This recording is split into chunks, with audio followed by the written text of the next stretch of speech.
दिगंबरा दिगंबरा श्रीपाद वल्लभ दिगंबरा अवधूत चिंतन श्री गुरुदेव दत्त. नमस्कार. तुम्हा सर्वांचे श्री स्वामी भक्ती या चॅनलमध्ये स्वागत. सर्वांना श्री स्वामी समर्थ. देवाघरी जाताना हात रिकामा नको.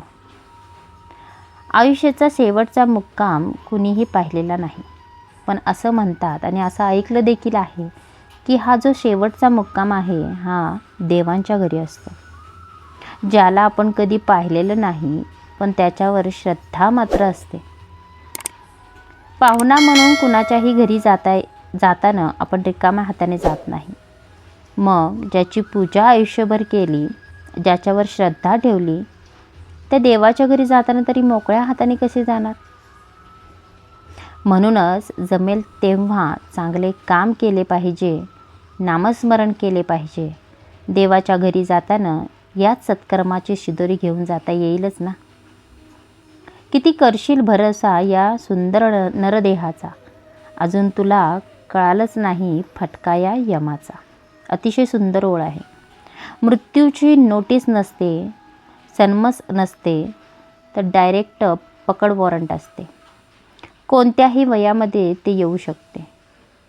मृत्यू राजा, रंग, लहान थोर, स्त्री पुरुष काहीही पाहत नाही. यमदूत वॉरंट घेऊन येतात तेव्हा दुसऱ्याला सही देखील करून घेता येत नाही की तो माणूस घरात नाही असे देखील सांगता येत नाही, कारण वॉरंट रिसीव करणे हा प्रश्नच नसतो, तर डायरेक्ट त्या ठिकाणी बेड्या ठोकल्या जातात.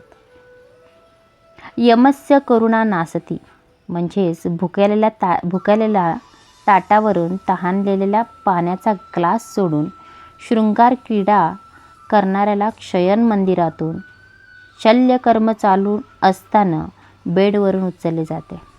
मृत्यू घटिका टळण्याचा अख्ख्या जगात एकही उदाहरण नाही. मग आपल्याला नेतात कुठे? हा विचार करणारे मात्र फार कमी लोक आहेत. पण मृत्यूनंतर आपण जेथे जाणार आहोत तेथील अज्ञात परलोकात पुण्य करन्सी महत्त्वाची असते. ती जिवंतपणे जमा करणे फार गरजेचे आहे. ही जाणीव आपल्याला वृद्धापकाळामध्ये होते.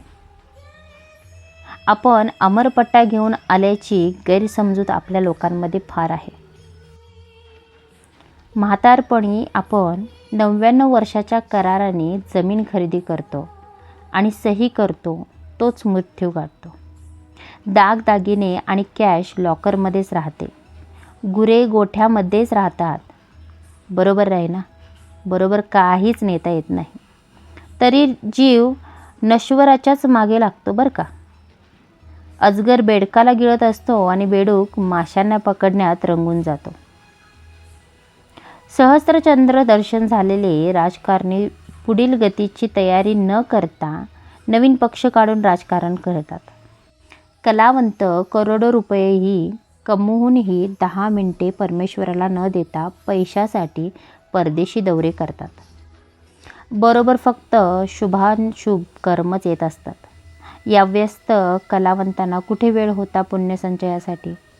म्हणूनच श्री गुरुचरित्रामध्ये महाराज सांगतात की वय तरुण असतानाच पुण्यसंचय करून ठेवा, कारण जीवितांचा भरवसा नाही.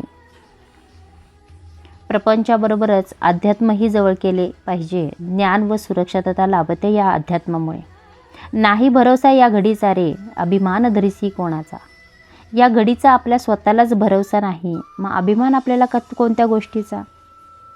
यासाठी भगवंताला प्रेम भक्ती द्या. मग तो तुमच्या आवडीचा का देव असेना, कोणता संत चालेल, तुम्ही ज्यांना गुरु मानले ते गुरु चालतील, पण त्यांच्यावर जी तुम्ही श्रद्धा ठेवाल, जो भाव आहे तो निरागस हवा. तुमची भक्तीच तुमच्या जाण्याच्या टाईमला कामी येणार आहे. आणि ही जी कर्माची शिदोरी आहे ती आपल्याला घेऊन जायची आहे.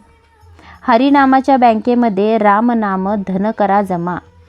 ही हरिनामाची जमा शेवटी येईल तुमच्या कामा. स्वामी तुमच्या सर्वांच्या सर्व चांगल्या इच्छा पूर्ण करोत. व्हिडिओ आवडला असल्यास तर नक्कीच जास्तीत जास्त लोकांपर्यंत व्हिडिओ शेअर करा, चॅनलला सबस्क्राईब करा आणि कमेंट नक्की करा. श्री स्वामी समर्थ.